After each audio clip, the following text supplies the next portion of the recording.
fishing, hunting, wildlife management, resource protection, habitat conservation, public outreach, and education. It's what we do.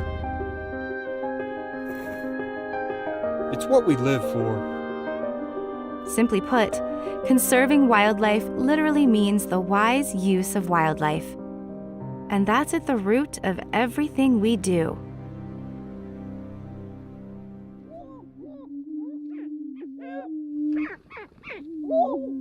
Oklahoma is one of the most species-diverse states in the nation. Making sure opportunities exist for hunters, anglers, and all those who appreciate wildlife is not only our job. It's our passion. We are your Oklahoma Department of Wildlife Conservation. From sunup to sundown, and sometimes all night long. The employees of our agency are relentless in their dedication to a job well done. The science behind wildlife conservation is constantly evolving, and our biologists are leading the way with groundbreaking and cutting-edge techniques that the entire scientific community benefits from. If that's not enough to make you proud, then consider this. We've been doing all this since our agency's birth in 1909, without using a dime of taxpayer money. That's because the Wildlife Department is designed as a user-pay, user-benefit agency. It's sportsmen and wildlife enthusiasts who pay the bill for wildlife conservation in Oklahoma. Revenue from the sale of hunting and fishing licenses make up the majority of the agency's budget. There's also another unique way that outdoorsmen contribute financially. Each time someone buys a gun, ammunition, fishing equipment, or fuel for their boat, a small portion of the tax they pay at the register is used for wildlife conservation. But hunters and anglers don't just contribute financially. A long time ago, we recognized that sportsmen are our most effective management tool. Shaping regulations and making sure everyone complies to them has played a major role in bringing many species back from the brink of extinction to unimaginable numbers.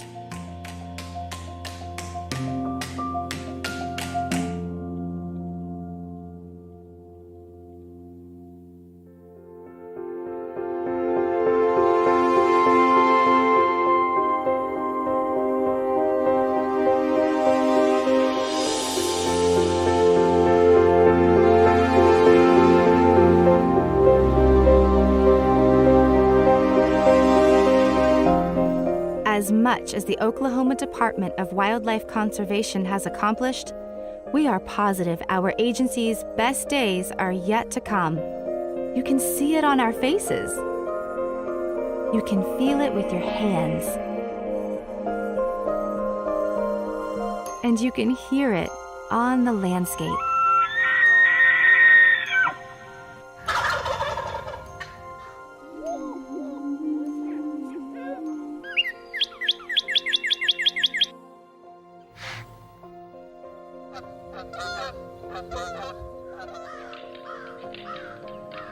You'll find us working hard to make your state's natural resources the most healthy in the land.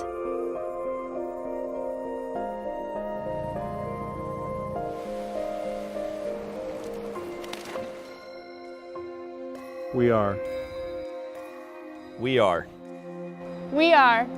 We are your Oklahoma Department of Wildlife Conservation.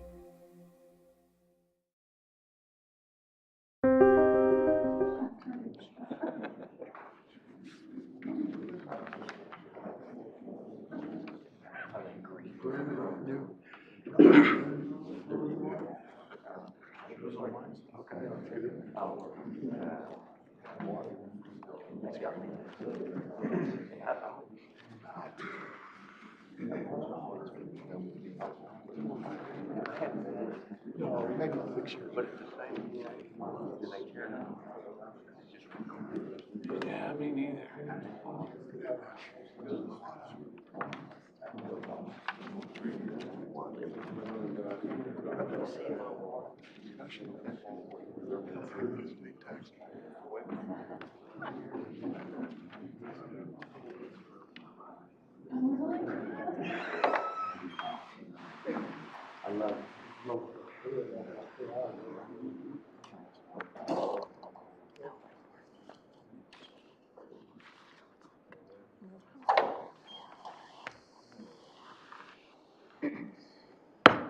Okay, we'll call the meeting to order. Welcome. Thank you for coming this morning for the Monday, May 6th regular business meeting of the Oklahoma Department of Wildlife Conservation. Excuse my voice. We will start with roll call by Tammy, please. Commissioner Mabry. Here. Commissioner Dill. Here. Commissioner Barwick. Here. Commissioner Holder. Here. Commissioner Zeltz is absent. Commissioner Dillingham. Good morning. Commissioner Kane. Good morning. Commissioner Gaddis. Here. If you will stand for the invocation led by Nathan Erdman and followed by the Pledge of Allegiance, please. Please bow your head. Lord, thank you for watching over us on our way in today. Guide us in our decision making today. Be with those that have been affected by the storms in Ardmore and Hollandville and Sulphur, and then watch over us this evening and the storms this evening. In your name we pray. Amen. I pledge allegiance to the flag of the United States of America and to the republic for which it stands, one nation, under God, indivisible, with liberty and justice for all.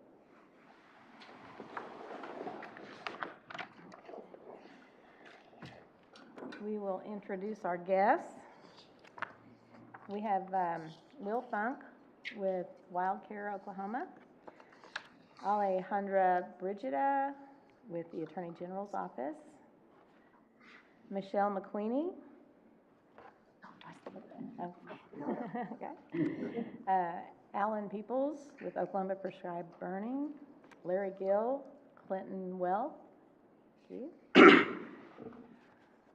John Weir with Oklahoma Prescribed Burning, Rick Renman with Wildlife Conservation Foundation, Paul Ray with the Employer Support of the Guard and Reserve, thank you, James Deach, Quail Forever, and Laura McIver, Quail Forever, Julian Welch, Attorney General's Office, and Marshall Ray with the Game Wardens Association.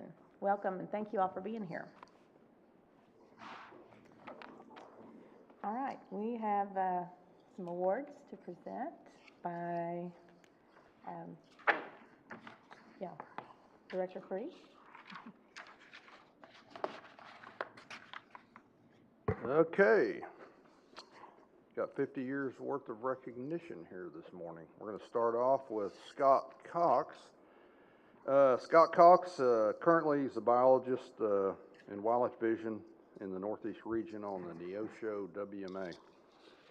His date of hire was 4/13 of 94 as an area assistant on pack settle, and there is a note here that was a whopping salary of $1,200 a month before taxes, so some things have changed. So some of the changes in his position since he hired, he's kind of moved around a little bit. He's been everything from a quail guy to a duck guy and a wetlands guy, but WMA guy. 7/1 of 95, he's a wildlife technician at Pack Saddle WMA. In 2002, he was a technician on Beaver WMA, one of my special interests. And in 2003, promoted to a biologist at Spavinaw and Oologah. And he was a senior bio, upland game at that, from 14 to 16. And then from 16 on, currently he's a wildlife biologist on the Neosho WMA. Scott was involved in quail research out west early on. I think he might have had some association with Alan Peoples and Steve DeMasso and Scott Perry and a bunch of other guys out west when we were pioneering some quail research out there. He kind of looked, acted, and smelled like a quail. He lived and breathed it. I'm gonna tell a real story, quick story. I drew in on, at one point, a pack saddle quail hunt, if you remember when you had to draw, I think. And I was gonna hunt a certain draw. Scott probably doesn't even remember this, so I said, I'm gonna be hunting from the blacktop south to the river, and where are the quail? I'm not gonna tell you. I said, well, I know you know where they are. He said, I'll tell you, there's 7 coveys from the blacktop to the base of the canyon down there. So we did our thing, found 2 coveys. I get back to the hill and I said, I'm not buying a word you're saying. He said, you literally moved every covey, all 7 of them. I only got into 2. Well, what's the deal? You called your dog off within 40 yards of 1 covey. You started yelling too much and scared another covey. It was basically hunter error. You were within 50 to 100 yards of all 7 coveys, but you screwed stuff up. So I believe it. He had his antenna up there on his 4-wheeler, just kind of watching, looking after his pet coveys, but we didn't do too good. We did get into 2 of them. So they say a good hunter with good dogs will find about 33% of the birds out there. Time after time, it's pretty much fact. So when you think it's not that great, there's a lot more quail out there than you find. So Scott has authored 3 papers and co-authored 2 that were peer-reviewed articles on northern bobwhite quail. He's been described as a man who knows a thing or 2 about quail. He knows a thing because he's seen a thing or 2. And he really does know what it takes to manage quail out west, because I don't know if he's growing that many quail up in the northeast, but he may be trying. Weather and habitat issues, right? Challenges. When Scott first moved to northeast Oklahoma from the west, it is reported that he struggled quite a bit with humidity. Coming from the west to the northeast or anywhere east of I-35, we can relate to some of the humidity adaptations. Those that know Scott know that he's a man who truly loves his children and his grandkids. He has a weird affinity for snakes, so look out, he may have a snake in a sack whenever you run onto him in the field. So he is a snake guy. And my personal opinion after working with Scott for years is he's just a good guy, down to earth, relatable, loves what we do, loves the department, and loves all of us and the people we work with and for. So Scott, if you want to come up here and get your pen.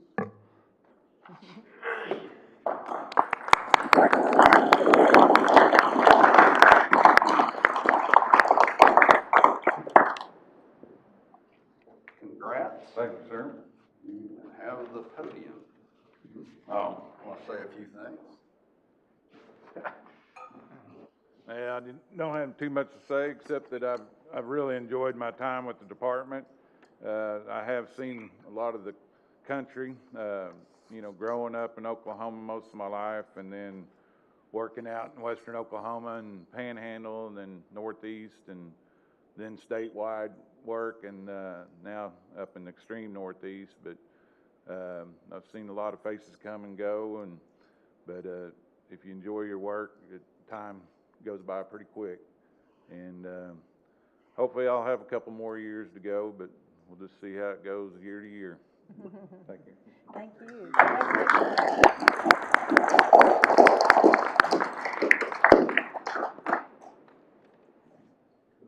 Thank you, Scott, for 30 years. That's awesome.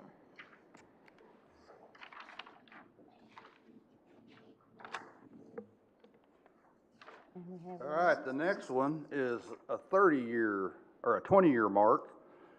Ken Cunningham, 20 years. He does have about 30 in the business, but 20 for us. Ken is the chief of fisheries, as we all know. That's a statement of the obvious. He was hired in 1990 as a fisheries biologist. In 2000, he decided he'd go further out west and went to New Mexico, where he was an assistant chief of research and then at one point an assistant chief of technical guidance. He realized Oklahoma was best and decided to come back. We rehired him in 14 as the assistant chief of fisheries. And then in 20, he was promoted to chief, where he still is chief. So he's got, as somebody told me, 2 decades of quiet but profound leadership within Fish Division. Ken does enjoy hunting and fishing, and most of all, family and faith. A couple of these notes here. Ken, don't take offense to this, but Ken has been described as a gentle guy, calm-natured, and slow to anger. But if he does become angry, you will know it. He might even throw stuff like notebooks and notepads. Yeah. So, calm guy, professional guy, and slow to anger. So, he does have a genuine passion for people and our mission. He always serves to do the right thing, and if you know Ken, it's people first, science second. Bases a lot of his decisions on good research and good science, and if he's speaking facts. So he's a logical thinker and has just got a passion for what we do. So Ken, after 20 years, if you want to come up here and get your 20-year pin, good work, man.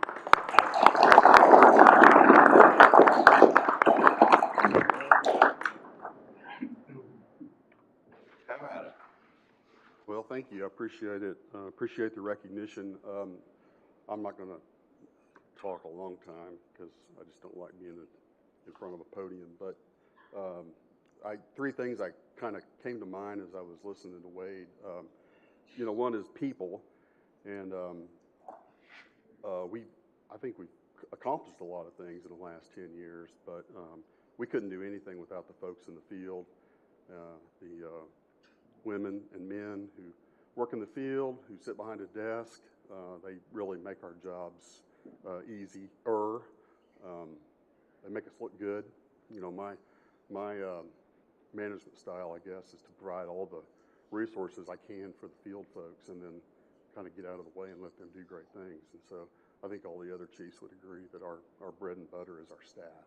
I also would be remiss if I didn't mention the folks above me. So, the directors and the commission and the leadership that you all have provided has been, it's always good it's good to have people underneath you, but it's also good to have people above you that are looking out for the agency and looking out for everyone. And I guess I'll close with, as Wade mentioned, we spent about 14 years outside of Oklahoma working in New Mexico and Ohio, and we always try to come back a couple of times a year, and it's kind of weird, the things you think about when you're toting a van load of kids cross country, coming back to visit family. But I always thought that it would be kind of cool if I could finish my career in Oklahoma, and I got that opportunity.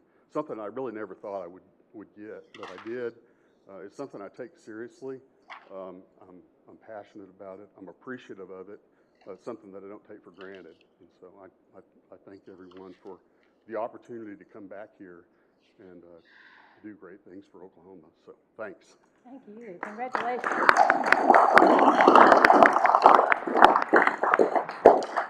So I'll follow up with that with Ken and Scott, just 2 examples of what makes this department great, and that's dedicated, good folks. And don't let Ken fool you or Scott. They are super, super passionate about the grandkids. Seems like Ken's always texting me, hey, I need to take leave. Another grandkid's getting ready to be born. So he's putting them on the ground. So good work, guys. Yes. Congratulations to both of you. And thank you, Wade. Els? Commissioners, it's my pleasure to introduce Rick Grunman, and he'll be talking about a very special donation, and it relates to our shooting range improvement program.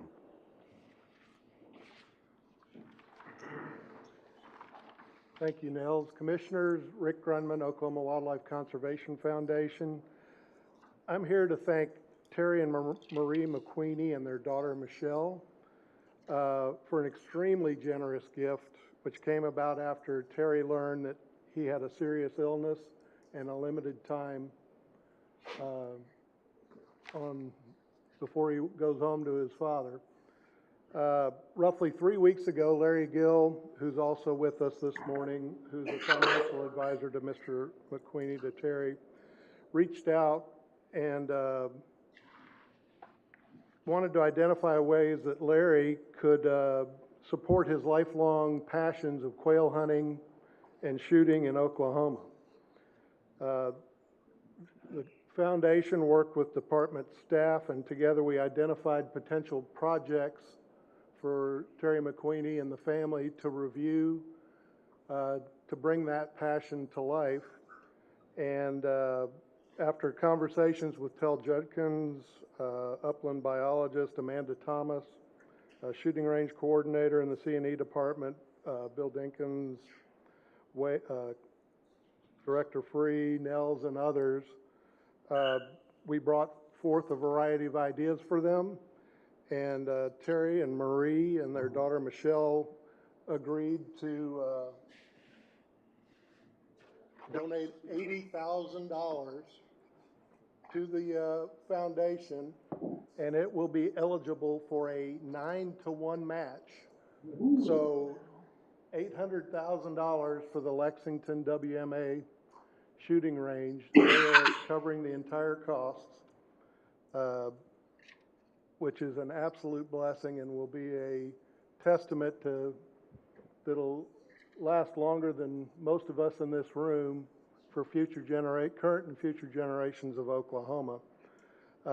Just a brief overview of the shooting range will include a newly covered rifle and pistol stations. We'll make the North Range rifle and pistol ADA, the ranges ADA accessible. It will bring the addition of a shotgun and trap shooting area to support youth and family shotgun sports. Berm safety improvements to ensure that safety is always our #1 priority.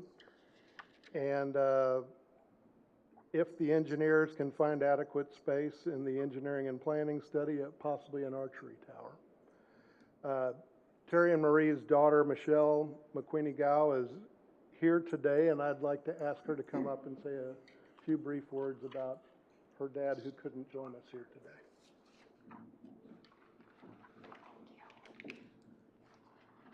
Hi. Let me just be clear. We are not the Rockefellers. We're not the Gaylords. My mom and dad have saved their entire life. So for them to want to give $80,000 of their money out of our family's inheritance is huge. I mean, I can't think of the last time, or can you all think of the last time that you gave that much money away? I mean, it's a big deal for our family. There are 2 reasons really why I'm here on behalf of my dad. He's 86. Mom and dad live in Shawnee. They've lived there their whole life. That's where I was raised. And 2 reasons: passion and love for hunting and fishing. I think my dad probably wished that I was a boy. I was entered into all of the fishing tournaments across the state, mainly at the Shawnee Twin Lakes. And we raised bird dogs our entire life. He would be in the backyard. We would have multiple just puppies running around like my entire life growing up. So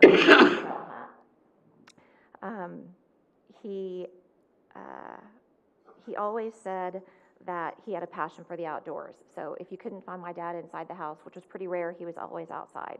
So he just wants to continue that legacy.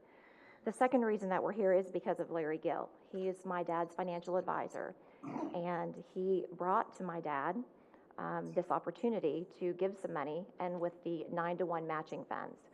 So last August, when my dad put his trust together, mom's 82, dad's 86, we didn't know what the future was going to hold, and they had set aside a pretty good portion of their money to go to the Wildlife Association.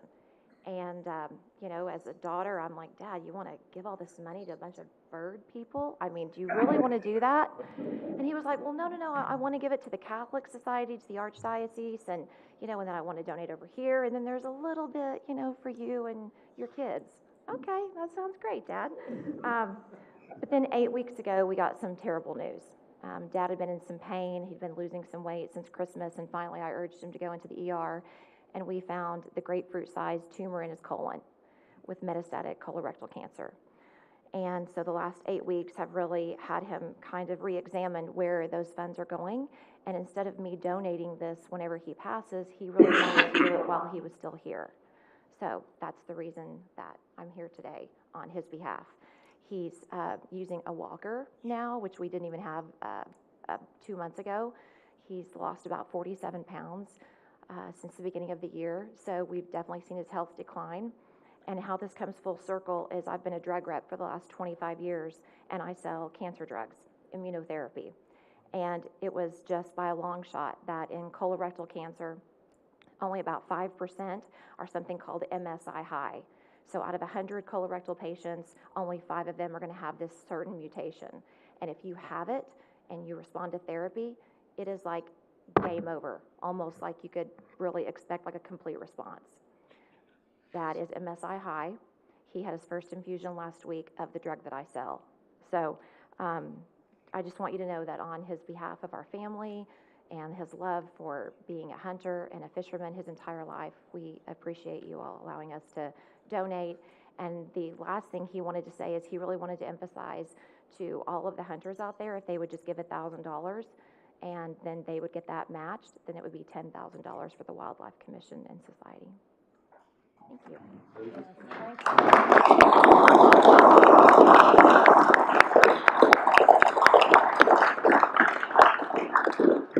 Wow.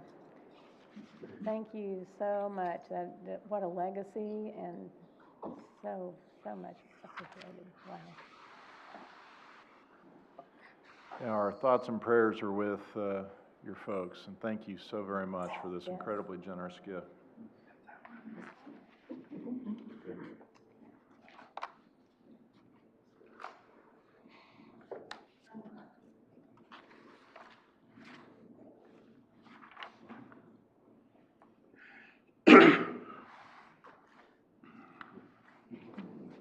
You too. We doing some more? Yeah. Okay. All right. Everyone take one step back. This way. There you go. That's better. All right. And if you would, point that check down. There you go. I move to accept the gift. Wait a second. Roll call, please. Commissioner Mabry? Aye. Commissioner Dill? Aye. Commissioner Barwick? Commissioner Holder? Commissioner Dillingham? Commissioner Kane? Commissioner Gaddis? Aye. Thank you again, and yes, I reiterate our thoughts and prayers with your families during this difficult time. Thank you all. Okay. We have Nathan Erdman. Morning, Commissioners. Thanks for having me this morning. Hope everybody's doing well. I'm up here this morning. My first agenda item is to bring Chris Newkirk and Paul Ray up here for them to present an award for one of our own here at the department. So y'all can come on up.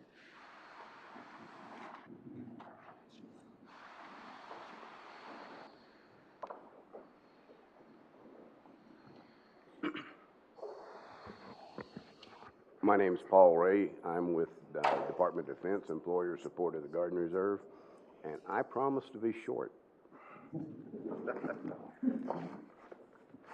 All right, the Employer Support of the Guard and Reserve is a Department of Defense agency assigned to the Undersecretary of Defense for Reserve Affairs.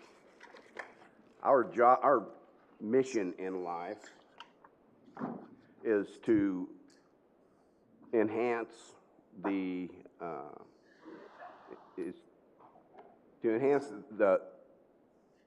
employer's desire to hire reserve component service members. We don't do veterans. There are a lot of other veteran agencies out there. We just take care of reserve component service members. We do that through 2 ways. One is what I'm here for today is recognition and acknowledgement of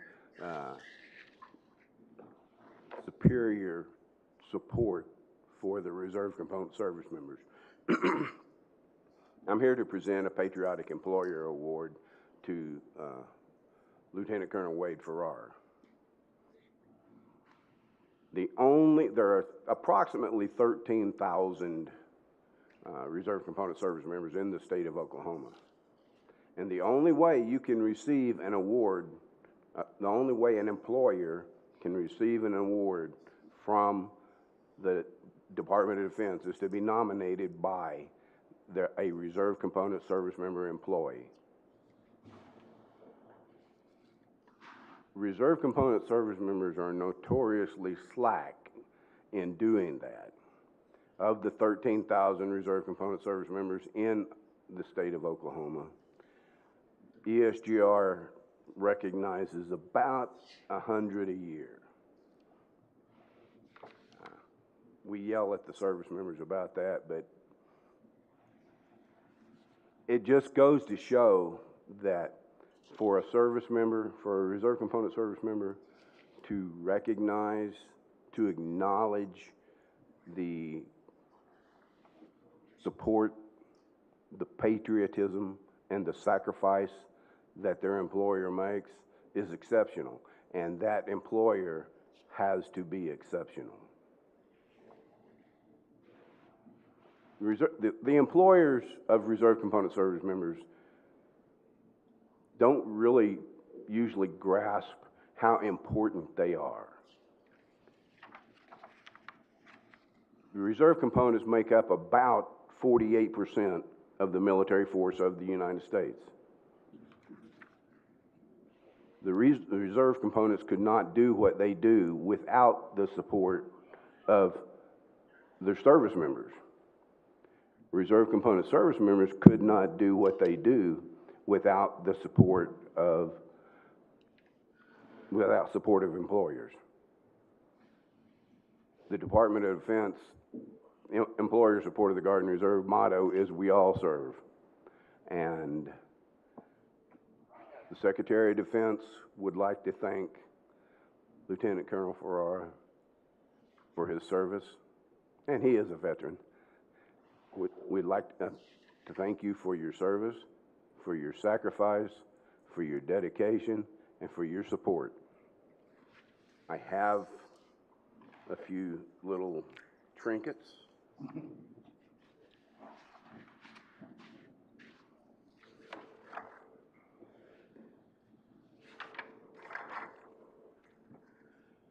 I have a misspelled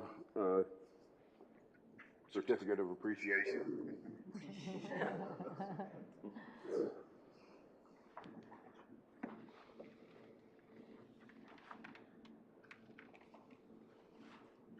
Thank you very much, Paul. Thank you. Appreciate your support, sir. I would like the opportunity to speak for a second, if you guys don't mind. I promise to be tall.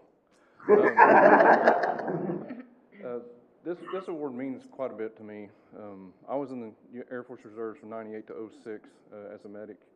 In 2005, I was offered the opportunity to become a field grade officer for the Security Police Squadron out of Tinker. I came up here, walked into the colonel's office, told him about the opportunity, and that I would have to go to officer candidate school, and I'd be gone for 6 to 8 weeks. And he looked me square in the face, and he said, "I can't keep you from going, but you won't be in Oklahoma County when you come back. I'll move you."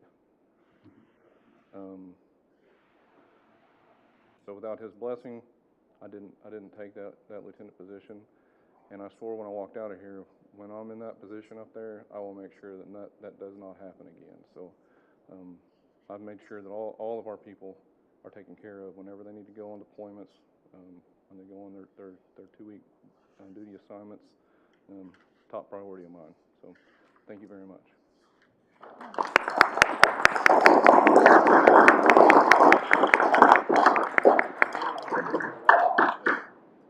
Changes that they can't do that. I also have a statement of support for you. You can hang that on your wall, and if you would like to know what Chris says about you. I have a letter in there from our national chairman, and a letter of appreciation from our state chairman. That's a really good one. I wrote it. I have a lapel pin, a Patriot lapel pin. We really do thank you, and you. These guys couldn't do what they do without your support. Thank you very much to the commission for what you do, for your support. And just to show you how much we appreciate you, we have 2 Made in USA ink pens. Thank you very much, sir. Thank you.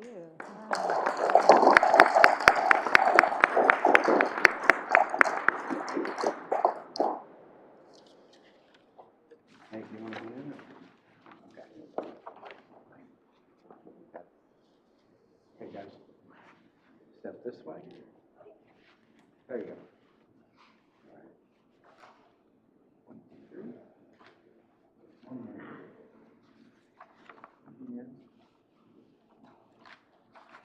My job is to make them look tall and thin. Thank you both for your service. Wow. Thank you, Wade. Well done.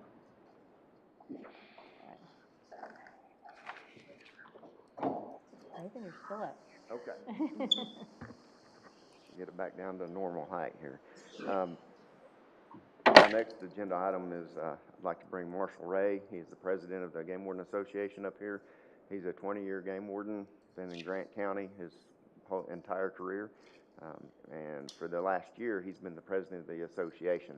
I think we all owe him a pretty good debt of gratitude for what he's done over at the legislature and House and Senate this year. He's been a big assistance to the department over there. So I'll turn this over to Marshall. He can explain more.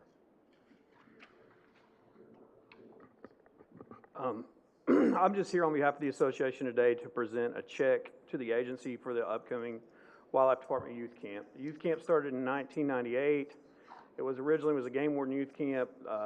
At that time, the game wardens got everything solicited. The department allowed us to have manpower but zero money. So it started in 98. It was up on Call Lake at Camp McFadden. Tracy Daniel was one of the guys that started it. It was back during Frank Kitting's 5-year plan for state agencies, and that's something we started. Now it's on Texoma. It's blossomed into a much bigger camp. I have no idea how many people we've hired to our agency that have gone to the youth camp.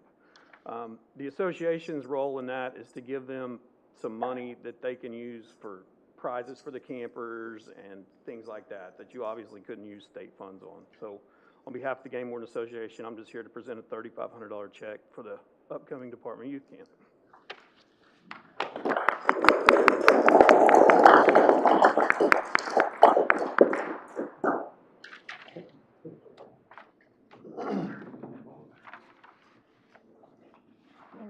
Thank you, association. And once again, Marshall, congratulations on your recent Game Warden of the Year award. Thank you. 1, 2, 3. Put that check down.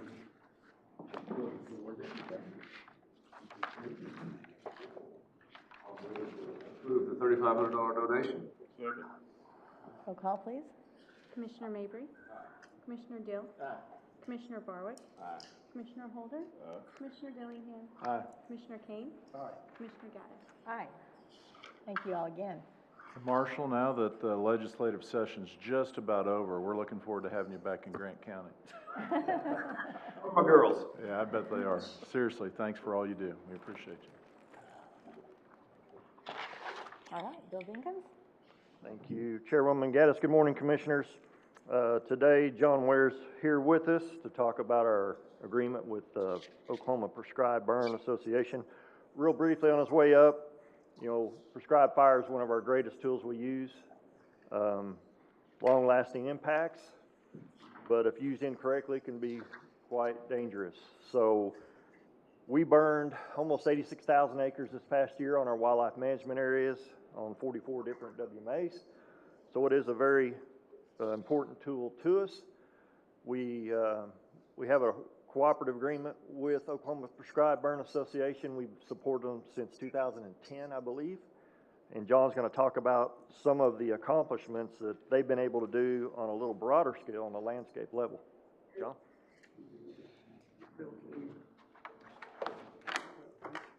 Thank you, sir.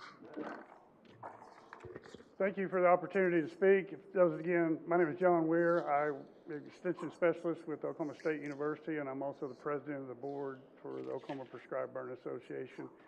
I would just like to say thank you to the Oklahoma Wildlife Department for their support for the OPBA. Wildlife Department has been supporting OPBA since its founding.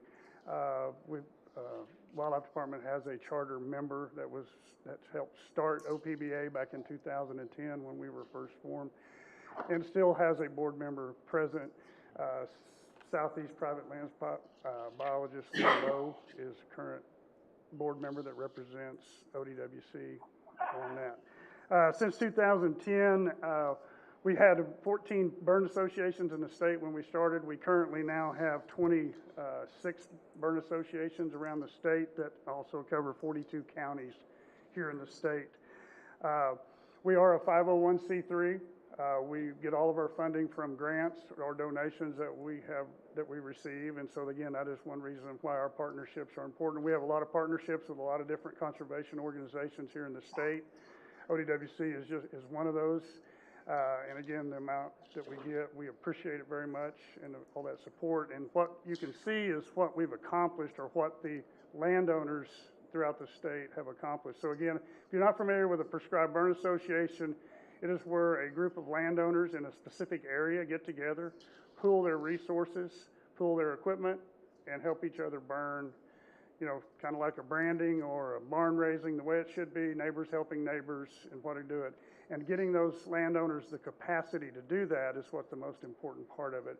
If you look at all the information that we gather from the Burn Association members and stuff, equipment is the number one thing that they're needing, followed by training, and then just more people to help out with them doing that. And since 2015, we started keeping records and keeping track of all of our Burn Association activities and stuff. We have a form that's online that we ask that the burn associations fill out. And since then, we have had reported, since 2015, 1,370 burns reported by our burn associations throughout the state on over 447,000 acres. So we're coming up on the 500,000 acre mark since 2015. And we're hoping to do that. This year's set up to be has been a really good burn year, a lot of activity going on. Again, most of our burns that our landowners are conducting have cedar present, which is a volatile fuel, makes burning difficult.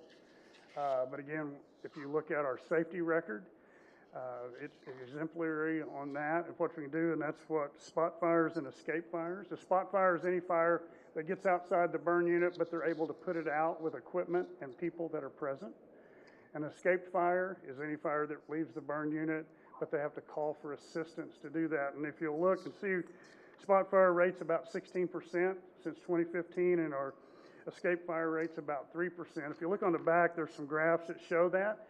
And actually, since 2015, both of those numbers are declining over time. And again, I believe that's from better equipment that we've been able to provide for these burn associations and the members, as well as gaining more experience and things that go on.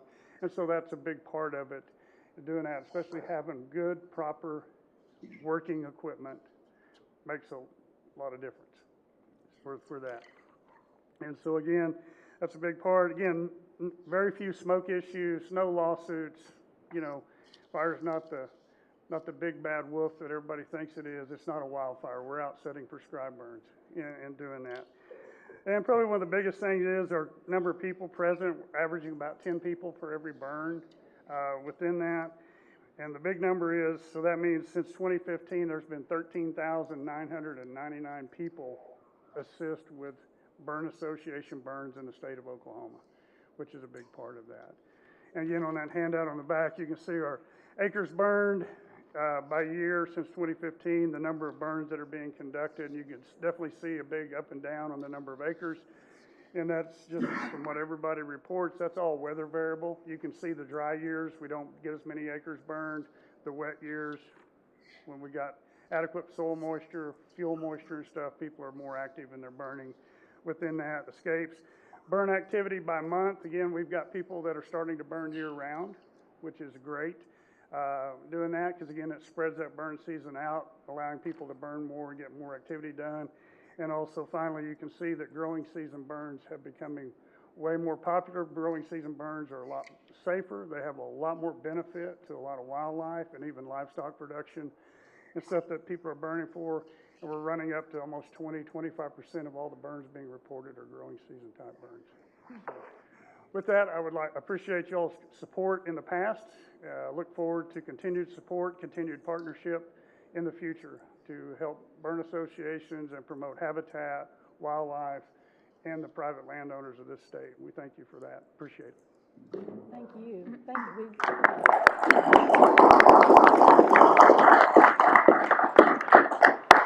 We really do appreciate what the association does. Thank you. Okay. Go ahead, Bill. Good? Yes. Okay. Next item. So another donation from Quail Forever, Pheasant Forever. We got a little adjustment to make. Apparently Jimmy Clark from North Fork chapter was not able to be here, but guess who's here instead? Okay. Laura's standing in. She is going to talk about a donation from Quail Forever, Pheasant Forever. Thank you, Laura. I'll keep this short. Delighted to see John Weir there, and Alan, by the way, here today. Just to kind of follow up with the previous presentation, this is also about fire.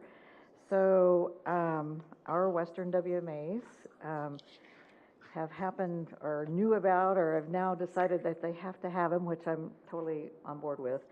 Some special launchers that make it a little safer for them to be able to start fires and lay a line of fire where it's not directly going to impact them. So I have the information that I'll pass back to you for you guys to just take a look at and just give it to Bill when you're done. So, but this is on behalf of the North Fork chapter out of Elk City, Sayre, and those folks are probably, well, they've already been featured once, but they'll probably be featured again in our magazine for the work that they've done in the Panhandle in western Oklahoma for the fire victims. Wildfires, not prescribed fires. So, and I've heard story after story about where these prescribed fires that our landowners put down have actually saved a lot of farms and equipment and that type of thing across Oklahoma. So very excited to be able to present on behalf of the North Fork chapter for them to be donating the money to be able to help our Western WMAs get into those tricky canyons and other areas of need to be able to utilize this equipment. So that's it. Thank you. Thank you.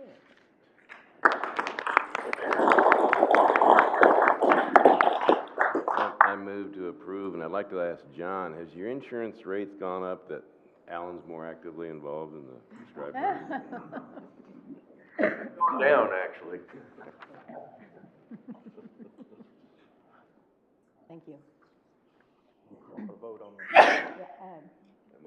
and motion, so we've got a second, and let's do roll call, please. Commissioner Mabry? Aye. Commissioner Dill? Aye. Commissioner Barwick? Aye. Commissioner Holder? Aye. Commissioner Dillingham? Aye. Commissioner Kane? Aye. Commissioner Gaddis? Aye. Thank you again. All right. Bill? Yep, next item. Okay, so where's Rick Grunman? He was here. Okay, well, I'll press on. The Oklahoma Wildlife Conservation Foundation has supported our bear conflict program in the past, providing dart guns and supplies. Nuisance animals, if you will, are not eligible for federal aid, so they were able to provide funding for these items. Here he comes. And so he reached out with some potential other donations, and the foundation agreed to support us again with 4 dart guns. I've got Matt Hensley. Where's Matt? Man, did I miss a break? Where'd everybody go? Okay, Matt Hensley's here somewhere, senior biologist. He's our black bear program leader. But Rick, you want to come up and talk about the donation you've been working with Matt on? Sorry, we're still, people were coming up to Michelle and the family and just saying, I grew up learning to shoot on Lexington, WMA. It's amazing to see how many people have just come down from their offices or wherever to catch them before they left. So I apologize for being tardy. The foundation had received a $5,000 donation for bear research. Again, we've had a couple donations that were targeted towards bear research as we were looking for opportunities to support the department staff. More pneumatic dart guns were wanted and needed, and to expedite the process instead of having to go through OMES, we had the department identify the pneumatic guns and additional needles and supplies that were needed for the staff. Within the $10,000, we allocated another $5,000 of other funds that had been brought to the department, and the board approved a donation, and so we have some more pneumatic dart guns here, and I will retell the story of the first batch of guns that we delivered to the bear team. It was truly like a 5 or 6 year old at Christmas getting their first BB gun. I mean, they were, you got to try these. These are unbelievable. To get the pneumatic guns, to be able to safely, quickly, and humanely address bears and anesthetize them, so whatever needs to be addressed can be done. Great blessing, and hopefully it's just another set of tools that we put in the great department staff to help our wildlife. But if you have any questions, I'll be happy to answer. Any questions or comments? Thank you so much, Rick. Really appreciate it.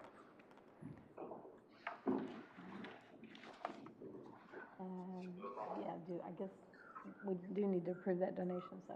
Move for approval of the donation. Second. Roll call, please. Commissioner Mabry? Commissioner Dill? Commissioner Barwick? Commissioner Holder? Commissioner Dillingham? Commissioner Kane?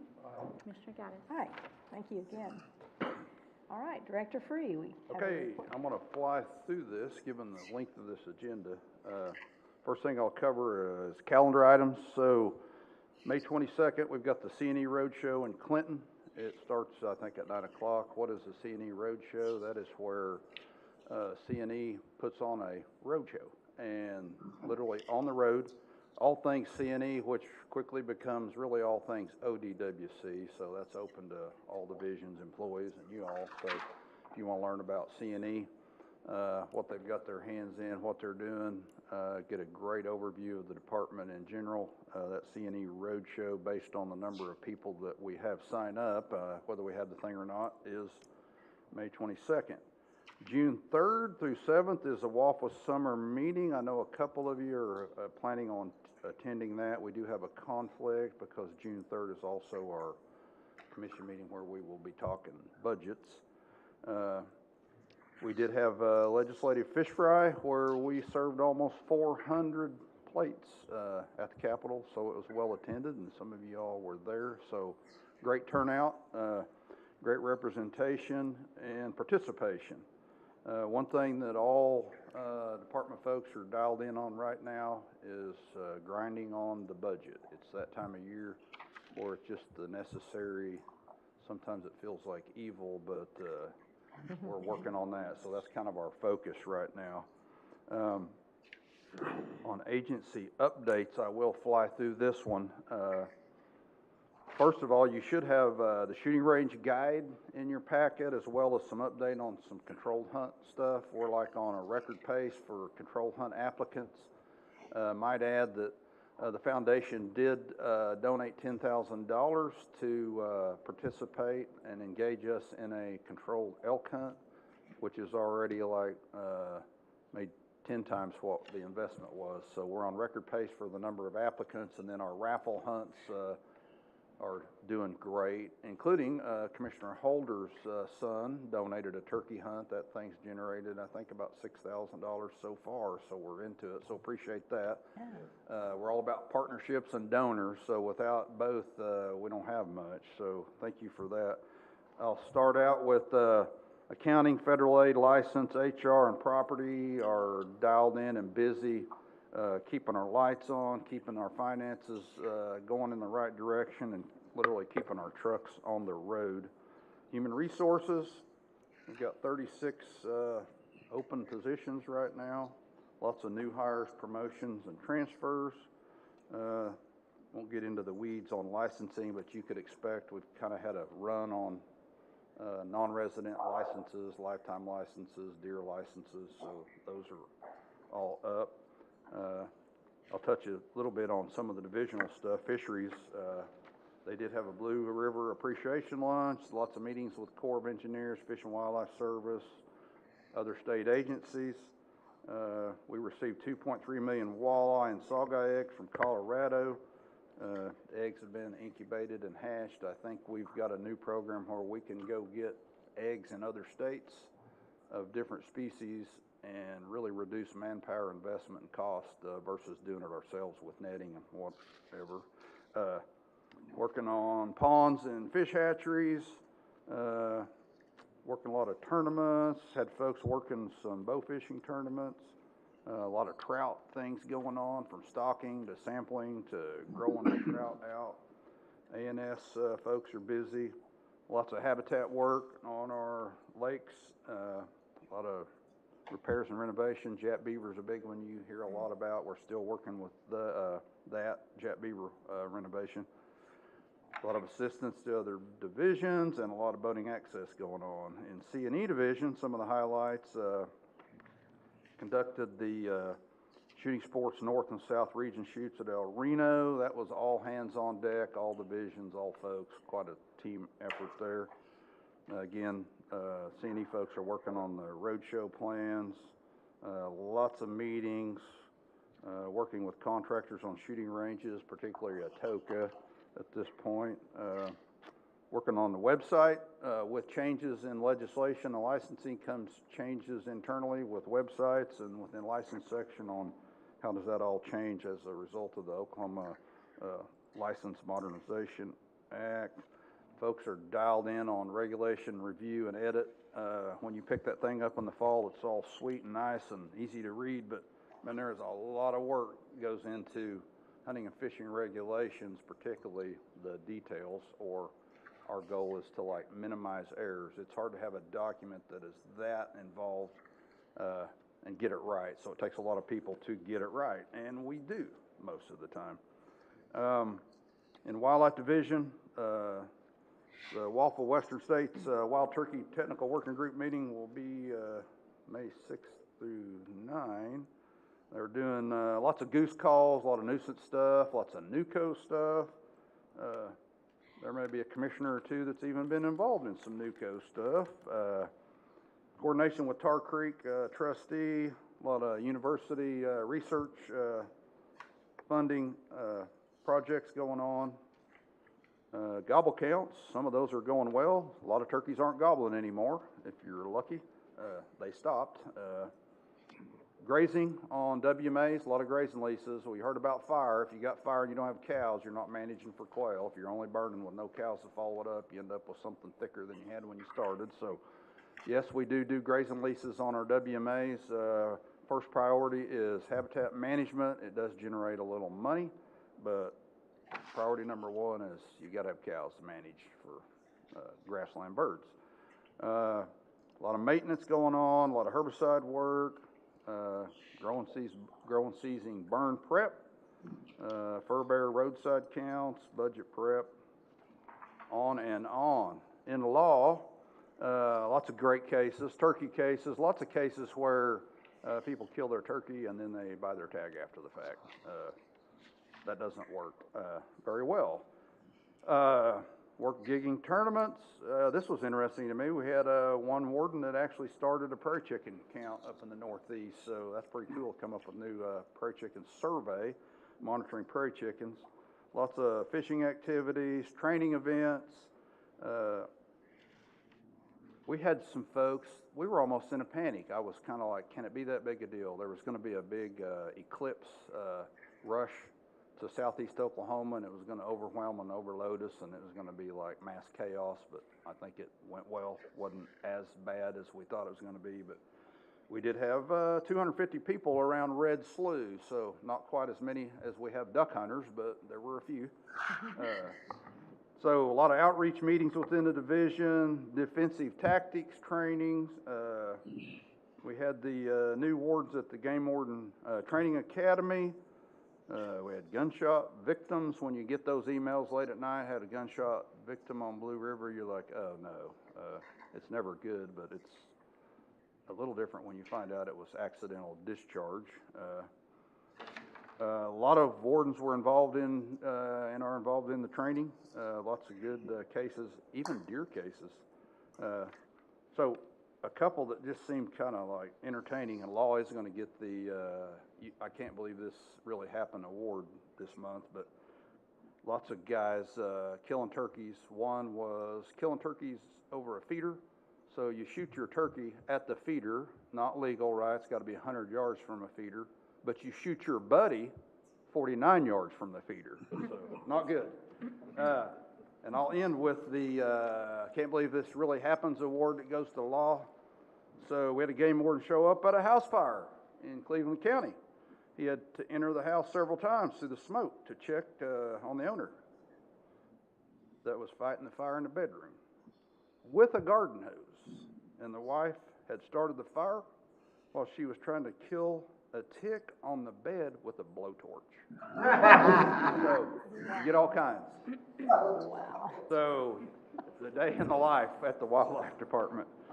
Okay, so with that, I'm going to go into, and you should have your federal and congressional update in your packet, and we'll end with Nels, who can give us the shorter version of the legislation that we've been dealing with, because we're kind of wrapping things up. So Nels, if you want to come on up and take over. Thank you, Commissioner. Yeah, thanks, Wade. I will be short, pretty brief. The legislative session is pretty much winding down. They're dealing with budget stuff right now, and a handful of bills that are still alive. There have been 6 bills that directly relate to Fish and Wildlife for the Wildlife Department. Those have all gone through the House and the Senate and have been signed by the governor. I'm going to talk about one specifically, the most recent one that was signed Friday. Some of you, I know, have seen some of the emails going around on this one, so I thought I would provide a little more context and background. House Bill 3462 by Representative Nick Archer and Senator Grant Green. The original version of this bill had the Department of Agriculture providing for some genetic testing of wild deer. It also had the Department of Ag and Wildlife Department that may establish rules for possible release of deer as early as October of 25. That version passed the House, and upon reaching the Senate, we worked with Senator Green to modify the bill with amendments we could support. Senator Green is an avid deer hunter, is very interested in maintaining a top 10 deer hunting state that we have. But those amendments do specify that the department will do genetic testing on 1,000 wild white-tailed deer over the next 2 hunting seasons. And after that data is available, the ODWC and Department of Ag will review the current science to determine if additional research or if a program is warranted. The USDA has made CWD research a priority, and I would say that in the last 5 years we've seen more advancements in the understanding of the disease than probably the previous 50 years. But as I stated, some national groups, including the National Deer Association and Mule Deer Foundation, Pope and Young Club was another one that I saw, did send some action alerts to members asking them to contact their legislators and contact the governor to veto the bill. Some of the statements, some of them have position statements against any movement of live cervids and any release of captive animals into the wild. So that's, I'm not speaking for them, but that's what the alerts referenced. I will say this, the Wildlife Division and our entire leadership team was involved in looking at this bill and in looking at the amendments that we were able to work with Senator Green on. And it does not mandate a stocking program, as some people have stated. It does state that there will only be considered, and once the testing is done on the wild deer, and we're going to do an evaluation of all current scientific data, and that will take place with the Wildlife Commission in concert with the Department of Agriculture, and may or may not authorize such a program at that time. For those who doubt that, Senator Green emphasized that very thing during his presentation of the bill in the Senate Tourism and Wildlife Committee, and again when he presented the bill on the Senate floor. So with that, I would entertain any questions. No questions, but I would like, on behalf of the Commission, Nels, to thank you for jumping in the middle of the legislative session. You and Director Free and Marshall, on behalf of the association, and many of you all in this room, did a great job in helping to advocate for very important measures that really move the ball forward. So thank you. Well done. You're welcome. Thank you. Yes, thank you, Nelson. All right. Item 13 is consideration to and vote to approve, amend, reject, or other action on the minutes from April 1st, regular meeting. Move for approval. Roll call, please. Commissioner Mabry? Commissioner Dill? Commissioner Barwick? Commissioner Holder? Commissioner Dillingham? Commissioner Kane? Commissioner Gaddis? Aye. All right. And our next item, Bill, let's begin.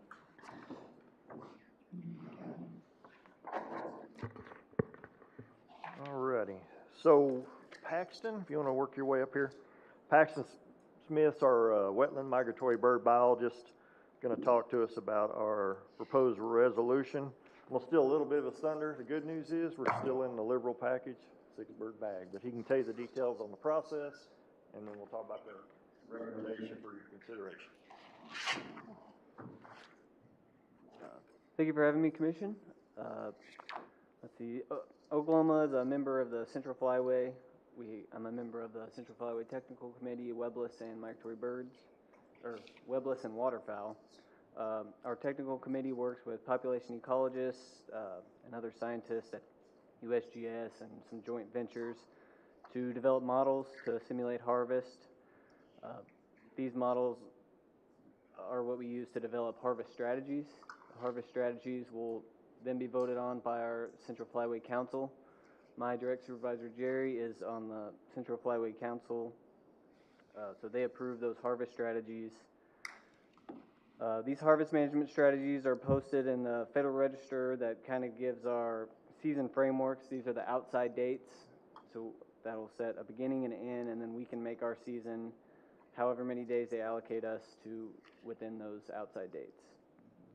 The dates we chose maximize weekend dates for hunter opportunity and utilize the most liberal bag limits and number of days. Any questions or comments, discussion? For Paxton. Well, thank you. Thank you for that information. And we have a motion, I guess we need to vote. I was just going to add real quick, just to totally clarify, all we're asking is it's just a calendar roll. So there's no major changes in any of the seasons. Okay. It's just a day or two for the calendar. Gotcha, okay. Move to approve the resolution. Second. Roll call, please, Tammy. Commissioner Mabry? Commissioner Dill? Commissioner Barwick? Commissioner Holder? Commissioner Dillingham?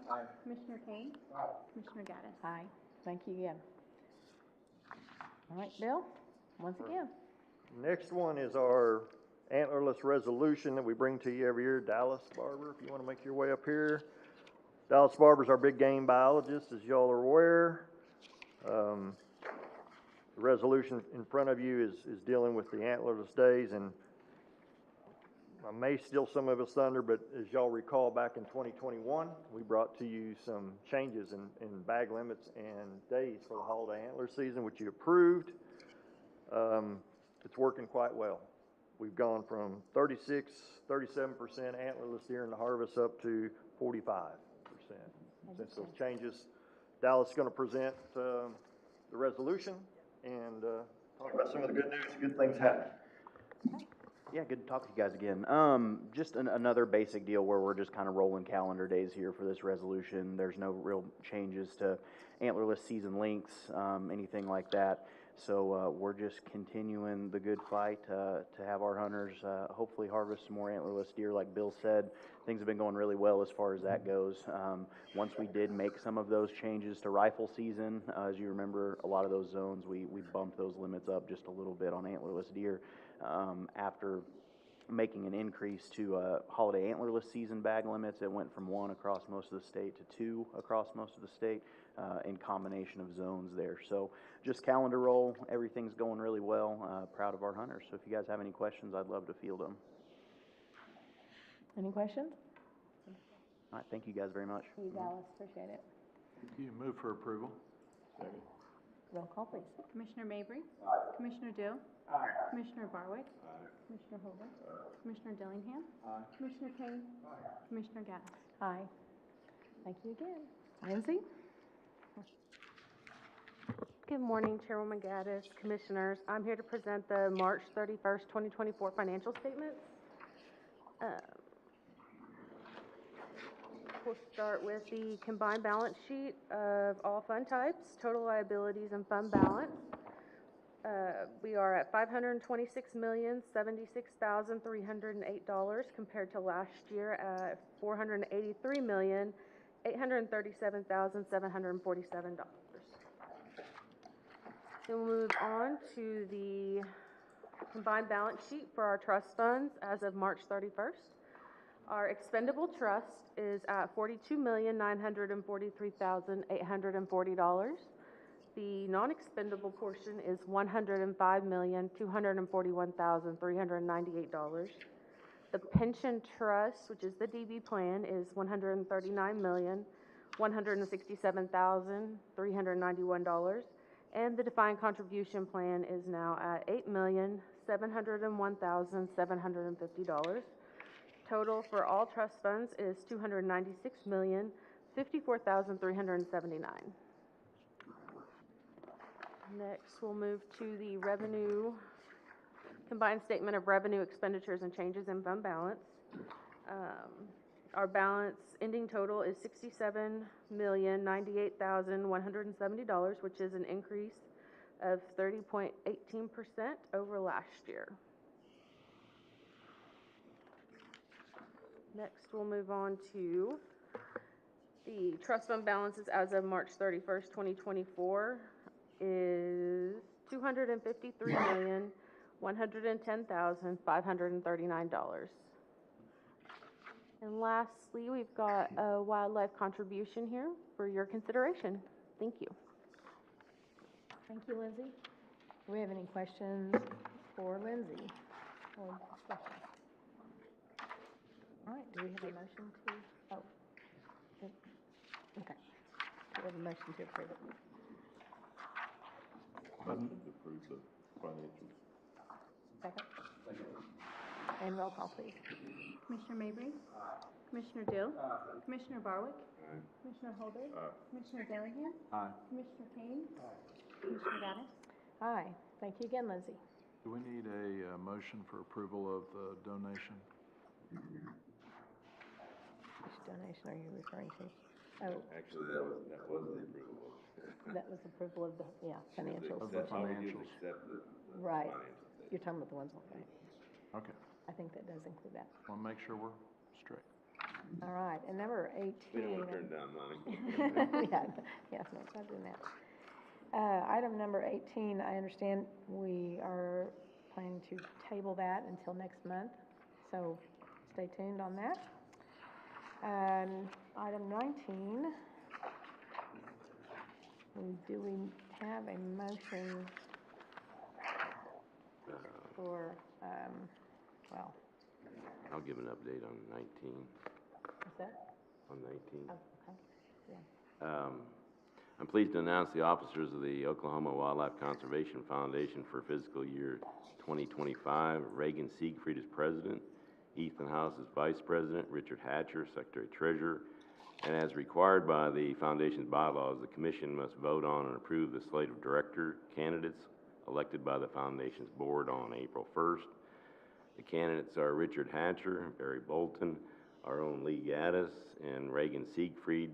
And I'm sure you're all familiar with those candidates. They've been serving for quite some time on the board.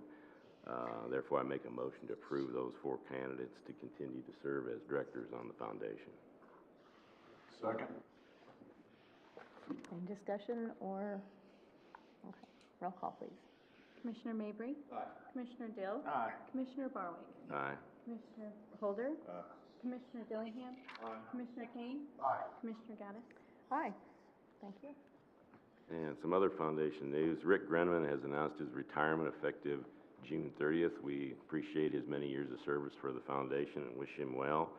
Rhonda Hurst has agreed to provide administrative services for the foundation, so she's going to be actively involved with us. And Colin Berg has stepped up and agreed to help with grant writing and fundraising, so we appreciate that. I think the next meeting of the foundation will be on June 3rd after the commission meeting. The gala that's normally set for the fall has been moved to spring of 2025, so we're still working on that. So if anybody has any questions, I'd be happy to answer any.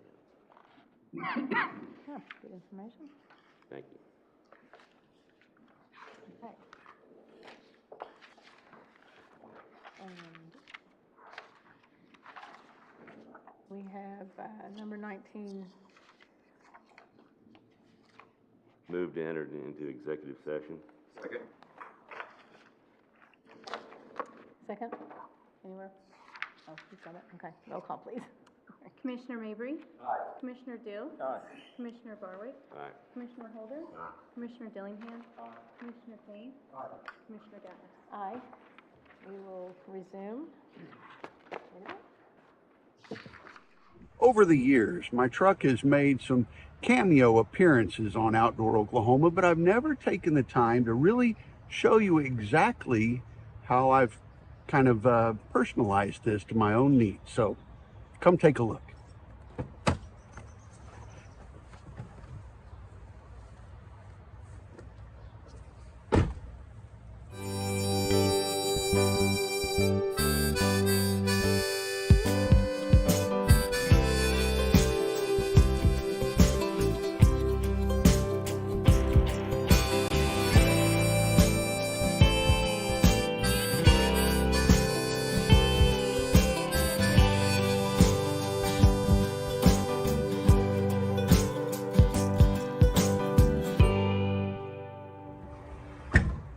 It's my deer camp on wheels. Yeah, I could have bought an RV or some type of trailer, but that wouldn't have been near as fun. To start out with, years ago, like maybe 12 years ago, I had the idea of building in a false floor in the truck bed and then building out some actual drawers for storage space. And there's companies out there that make these, but I thought I could do it myself, a whole lot cheaper, and kind of suit my own needs as I went. So, this is my homemade version. Now, to start out with, one of the things that I needed to accomplish was how I could get these drawers out without it really being extremely difficult. So, I made little casters, inline casters that are inset that actually roll on the plywood in the bottom of the bed. I put a regular old Coleman cot in here, and I decided that storage underneath the cot was a lot of wasted, unutilized space. So I made a little drawer door with a magnet here. And then this can hold things like my tackle bag, camping chair, little table, all kinds of different things I can stick in there. Now, even though I do have a lantern in there that's extremely bright, especially since the inside of the shell's white, sometimes that's a little too much, especially in the evening if I'm just watching a movie on my iPad. So I ordered off of Amazon a little battery operated set of LED strip lighting that I run around the top of the windows, which at night gives me plenty of light without just blinding me with a big bright lantern. So one of the great things about this build is that I've got all kinds of power back here too. I put a great big boat battery in a flip up little lid that allows me to have 2 USB ports and 2 12 volts. And this little switch, boom, is lights that run up here to the top of the hatch. Those little things were cheap, but man, that lights this whole area up at night. It's just perfect. Now, it's not just running on that battery. I've actually got a solar panel on the top of the cab, and that is essentially keeping this boat battery charged up.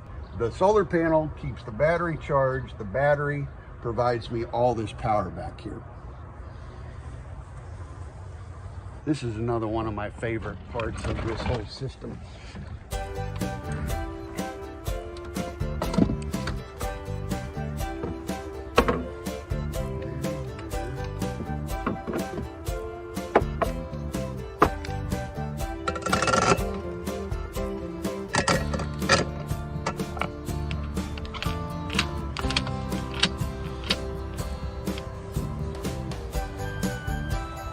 Pretty self-explanatory, but this is how I sight in rifles each year before deer season.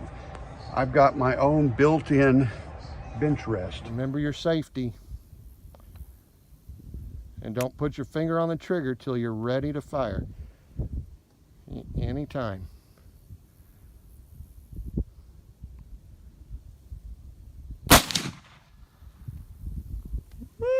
So one lesson I learned early on this build was that I don't have any business trying to climb in and out over the tailgate, especially at my age and when you have to get up several times in the middle of the night. So I fixed up a way that's a lot safer and actually a lot quieter too. Sometimes when I'm deer hunting, I don't want to make a whole lot of noise in the middle of the night where I'm hunting. So I got a rope, I bent up a bungee cord hook, drilled a hole right through there, and this is my pull rope once I'm inside to pull the tailgate closed. So I did get a topper on this truck that's a little bit higher than the cab.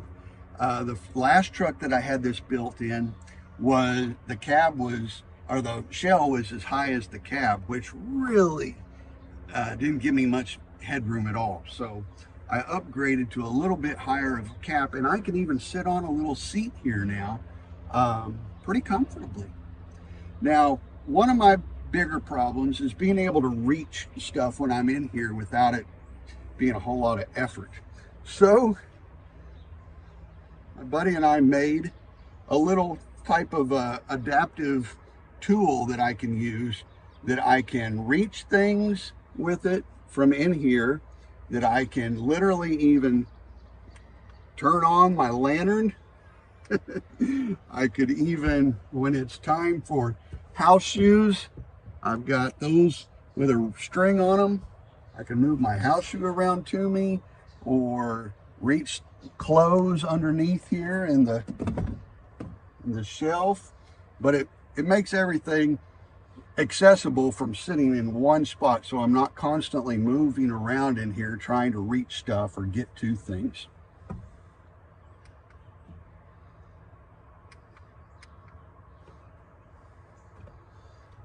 So the more I use this setup, the more little extra amenities that I find out that I could really benefit from. And one of those was repurposing a phone magnet holder that you would have in a vehicle. you know, these are very popular nowadays, the magnet, but boop, it sits right there so that when I'm in bed, I can be looking at the phone or easily get to it in the dark when the alarm goes off. I also have my phone charger cord that's plugged in way at the front down there on a big long cord that's underneath the cot and comes right here that I can charge my phone off of solar power. One of my more fun creative ideas was how to open that tailgate from inside without sliding out myself onto the floor, which I've actually done. So I made a little string that's on a hook that goes down to the tailgate, and to open it up, I just pull, and voila, it's open.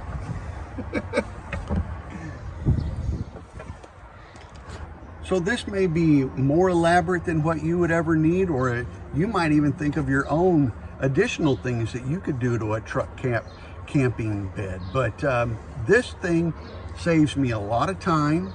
It saves me gas because I'm not going back and forth hunting every single day. I can camp and hunt right on location. And really, honestly, for me, it's just perfect.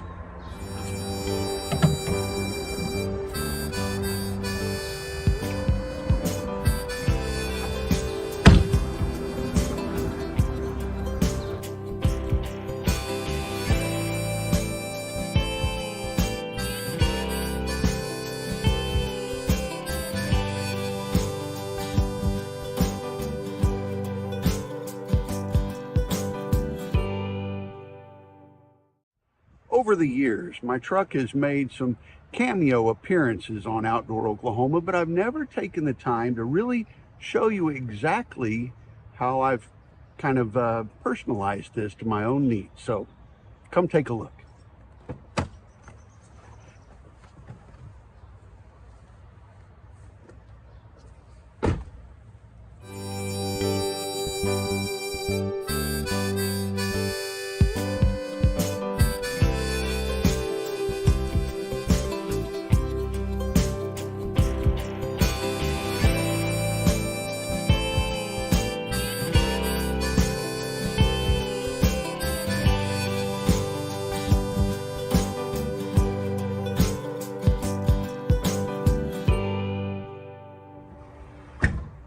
It's my deer camp on wheels. Yeah, I could have bought an RV or some type of trailer, but that wouldn't have been near as fun. To start out with, years ago, like maybe 12 years ago, I had the idea of building in a false floor in the truck bed and then building out some actual drawers for storage space. And there's companies out there that make these, but I thought I could do it myself a whole lot cheaper and kind of suit my own needs as I went.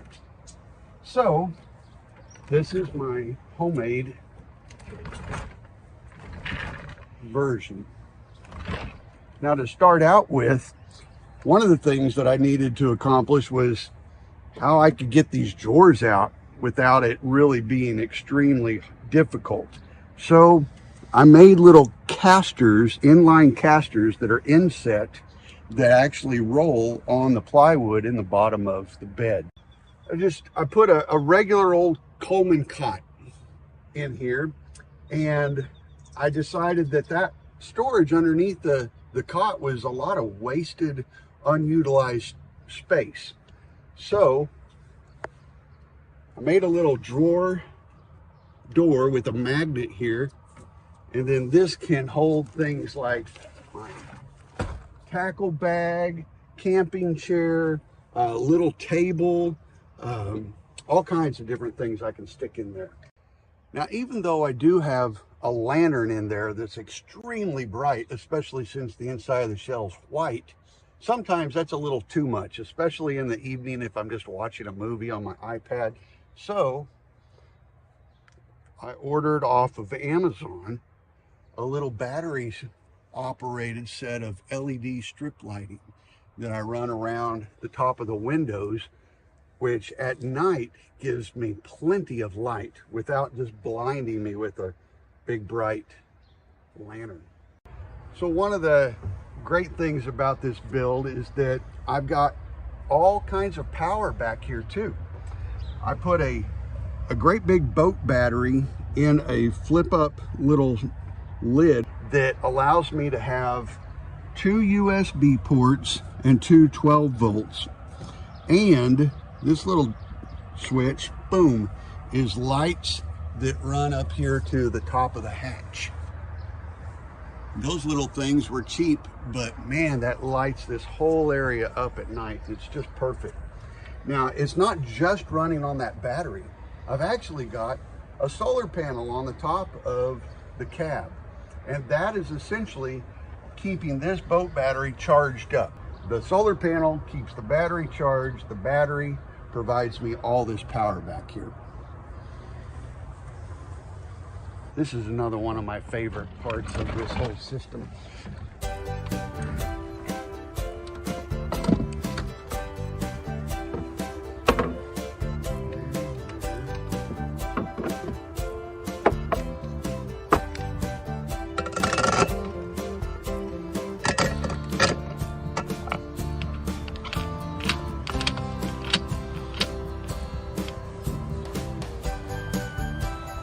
Pretty self-explanatory, but this is how I sight in rifles each year before deer season. I've got my own built-in bench rest. Remember your safety. And don't put your finger on the trigger till you're ready to fire. Anytime.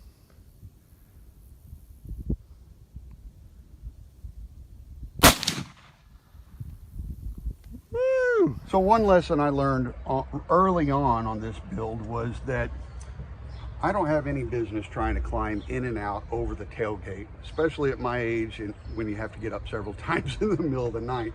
So I fixed up a way that's a lot safer and actually a lot quieter too. Sometimes when I'm deer hunting, I don't want to make a whole lot of noise in the middle of the night where I'm hunting. So I got a rope, I bent up a bungee cord hook, drilled a hole right through there, and this is my pull rope once I'm inside to pull the tailgate closed. So I did get a topper on this truck that's a little bit higher than the cab. The last truck that I had this built in was, the cab was, or the shell was as high as the cab, which really didn't give me much headroom at all. So I upgraded to a little bit higher of a cap, and I can even sit on a little seat here now pretty comfortably. Now, one of my bigger problems is being able to reach stuff when I'm in here without it being a whole lot of effort. So my buddy and I made a little type of adaptive tool that I can use, that I can reach things with it from in here, that I can literally even turn on my lantern. I could even, when it's time for house shoes, I've got those with a string on them. I can move my house shoe around to me, or reach clothes underneath here in the shelf. But it makes everything accessible from sitting in one spot, so I'm not constantly moving around in here trying to reach stuff or get to things.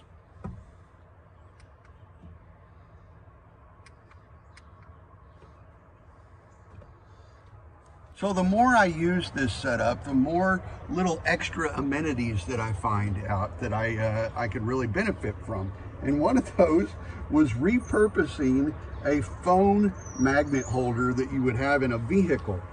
You know, these are very popular nowadays, the magnet, but boop, it sits right there so that when I'm in bed, I can be looking at the phone or easily get to it in the dark when the alarm goes off. I also have my phone charger cord that's plugged in way at the front down there on a big long cord that's underneath the cot and comes right here, that I can charge my phone off of solar power. One of my more fun, creative ideas was how to open that tailgate from inside without sliding out myself onto the floor, which I've actually done. So I made a little string that's on a hook that goes down to the tailgate, and to open it up, I just pull, and voila, it's open.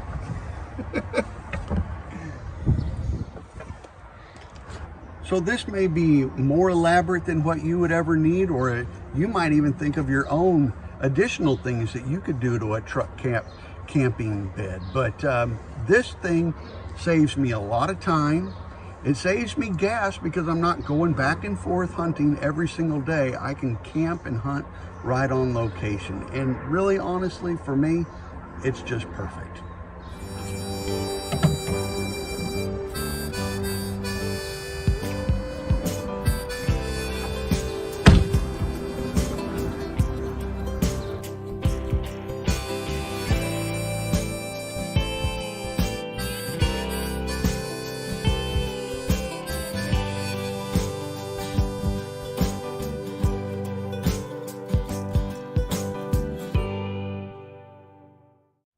Over the years, my truck has made some cameo appearances on Outdoor Oklahoma, but I've never taken the time to really show you exactly how I've kind of personalized this to my own needs. So come take a look.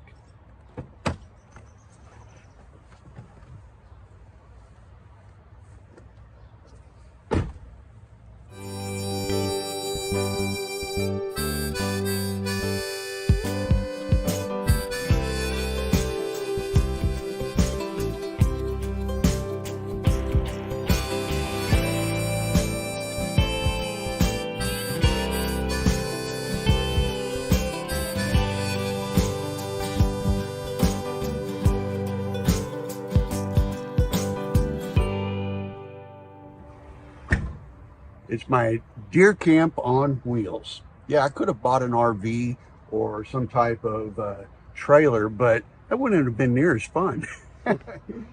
To start out with, years ago, like maybe 12 years ago, I had the idea of building in a false floor in the truck bed and then building out some actual drawers for storage space.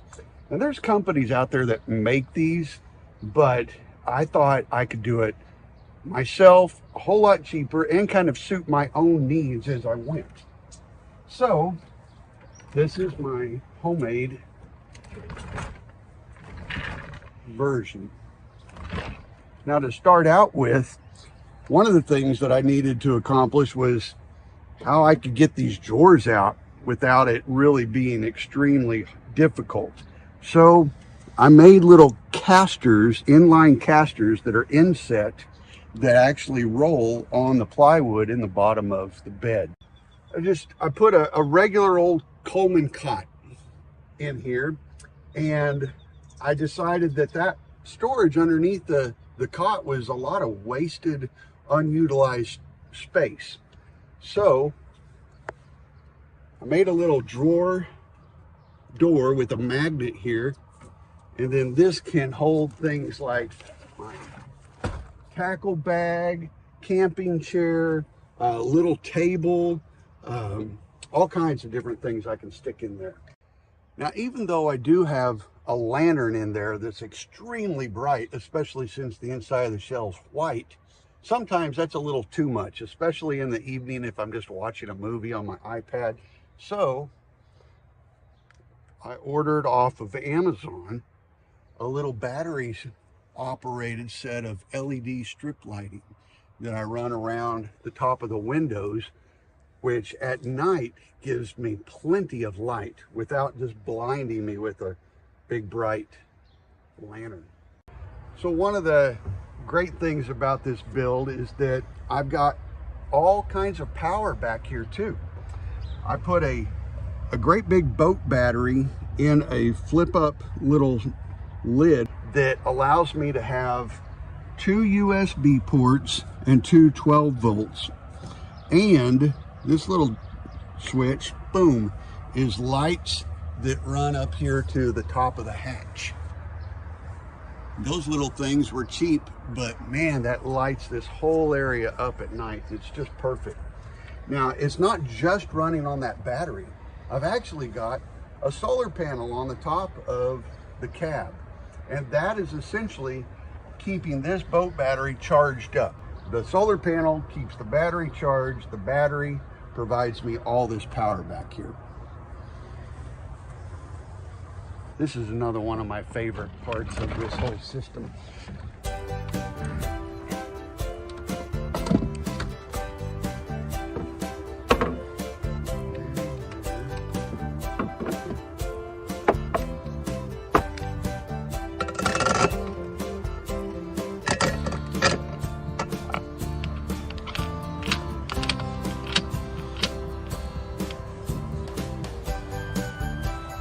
Pretty self-explanatory, but this is how I sight in rifles each year before deer season. I've got my own built-in bench rest. Remember your safety. And don't put your finger on the trigger till you're ready to fire. Anytime.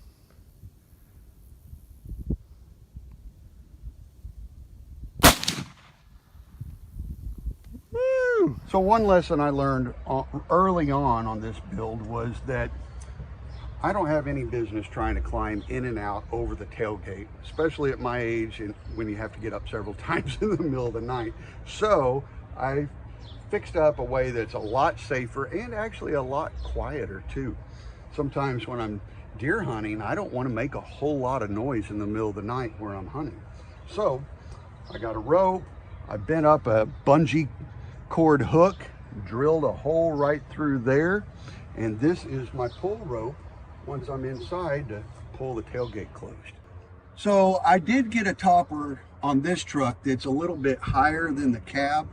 The last truck that I had this built in was, the cab was, or the shell was as high as the cab, which really didn't give me much headroom at all. So I upgraded to a little bit higher of a cap, and I can even sit on a little seat here now pretty comfortably. Now, one of my bigger problems is being able to reach stuff when I'm in here without it being a whole lot of effort. So my buddy and I made a little type of adaptive tool that I can use, that I can reach things with it from in here, that I can literally even turn on my lantern.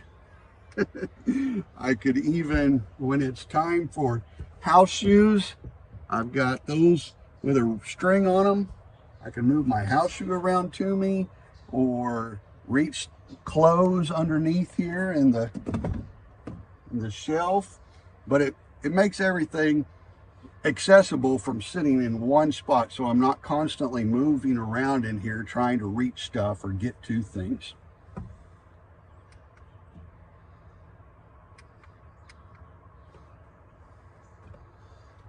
So the more I use this setup, the more little extra amenities that I find out that I could really benefit from. And one of those was repurposing a phone magnet holder that you would have in a vehicle. You know, these are very popular nowadays, the magnet, but boop, it sits right there so that when I'm in bed, I can be looking at the phone or easily get to it in the dark when the alarm goes off. I also have my phone charger cord that's plugged in way at the front down there on a big long cord that's underneath the cot and comes right here, that I can charge my phone off of solar power. One of my more fun, creative ideas was how to open that tailgate from inside without sliding out myself onto the floor, which I've actually done. So I made a little string that's on a hook that goes down to the tailgate, and to open it up, I just pull, and voila, it's open.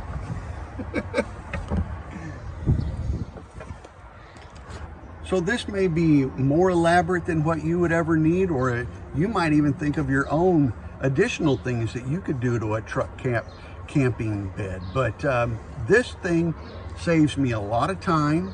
It saves me gas because I'm not going back and forth hunting every single day. I can camp and hunt right on location. And really, honestly, for me, it's just perfect.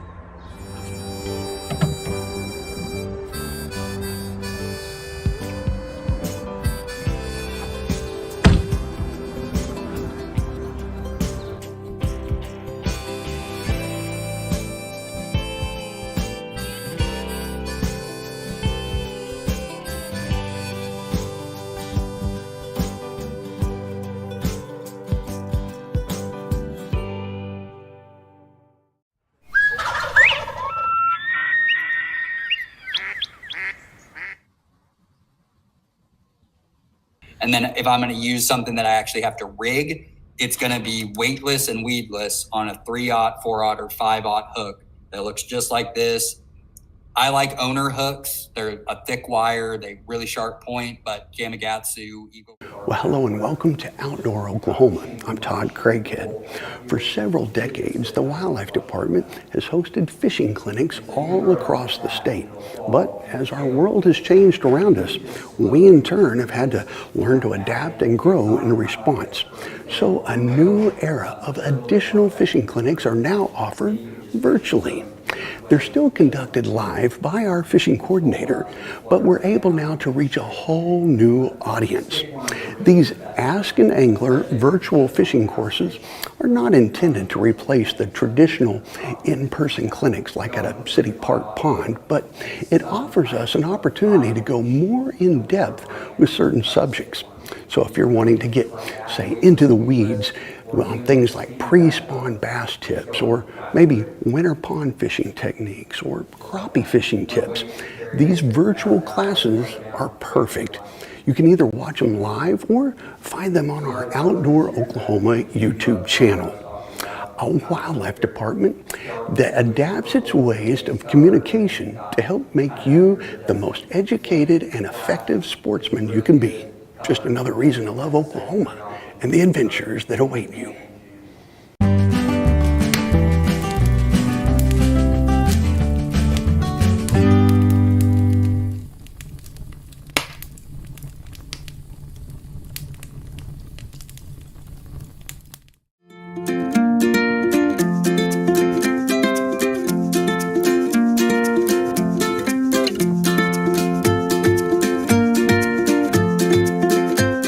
Well, it's been a while since our last catfishing episode, and I know there's a lot of you out there who really enjoy bank fishing for catfish just as much as I do, so we're going to give it another try today. In our first episode, we focused on points that jut out into lakes. That's one of my favorite spots to fish, especially if there's been a headwind or a flanking headwind blowing into that point. Sometimes very productive for catfish in lakes. The next episode, we just fished an old mud flat. Many of our lakes here in Oklahoma have, especially on the upper end of the lakes, mud flats with basically no topography, no structure to speak of, no variation in depth, all the things you normally look for in a good catfishing spot. But those mud flats get really, really productive, especially in the springtime, particularly when the shad start spawning and you can really fill up a stringer sometimes. But we're going to switch gears today a little bit and employ one of my favorite tactics for bank fishing for catfish, and that's fishing in running water after a flooding rain, which is what we've had here in the Texoma region. We've had an exceptionally dry spring. Today's the last day of April, but a couple of days ago we finally got that big rain, over 4 inches in most of the basin of Texoma. And as you can see behind me here, the water's running. There's many creeks that run into Texoma. This is one in particular that's just starting to widen out into the lake, which is a place I really like to target when it's running. Still a lot of foam and debris coming down. There's a lot of rough fish in here, carp, buffalo, gar, drum. Hopefully we can wade through them and catch a couple of catfish, because catfish love to nose up into fresh, muddy water. Now that's probably an oxymoron, but you know what I mean. When the flooding water comes down these creeks, it brings all types of nutrients and bait, all types of dead material washing down, and they basically go on a feeding frenzy. And hopefully we'll have some up in here looking to eat today. Now what I'm going to use today, and these are basically 6-foot Walmart specials. And I have old Ambassador 5000s on each of them. I bought them used off of eBay. And anyone in the know on catfishing reels knows that an old Ambassador 5000, especially the old Swedish models, are fantastic. Maybe one of the best, if not the best, overall catfishing reel. Call the meeting. Motion to go back into open session. Roll call, please. Commissioner Mabry? Aye. Commissioner Dill? Commissioner Barwick? Commissioner Holder? Commissioner Dillingham? Commissioner Kane? Commissioner Gaddis? Aye. All right. Do we have a motion? Motion to approve what was discussed in the executive session. Roll call, please. Commissioner Mabry? Aye. Commissioner Dill? Aye. Commissioner Barwick? Aye. Commissioner Holder? Aye. Commissioner Dillingham? Commissioner Kane? Commissioner Gaddis? Aye. All right, item 20, any new business that could Yeah. not have been foreseen? I'd like to make a comment in Nels. Good job on this. This is excellent. This is something I think we can send around to people and show what we're doing statewide. I mean, kudos to you and your staff putting this together. Yes, so that's Don Brown and Amanda Thomas collaborated on that, and Great job. that was something that we do from time to time where we put that in the magazine, but we're able to do an overrun.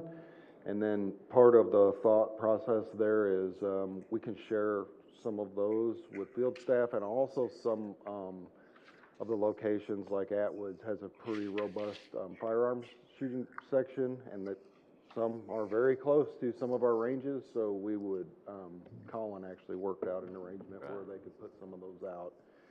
And Great to share with potential donors. 9-to-1 match. You can't beat that. Thanks a lot. Yes, thank you. I'd like to make a comment too about the Major League Fishing event that was held. You guys probably comment on it next month, but it was held the last 4 or 5 days really, and I was there Saturday and Sunday, and just want to give a shout out to the Fisheries Division and law enforcement for both being there representing Oklahoma in a great fashion, and it was a great event, and there was a lot of different entities there supporting it, but Yeah. big deal for Oklahoma.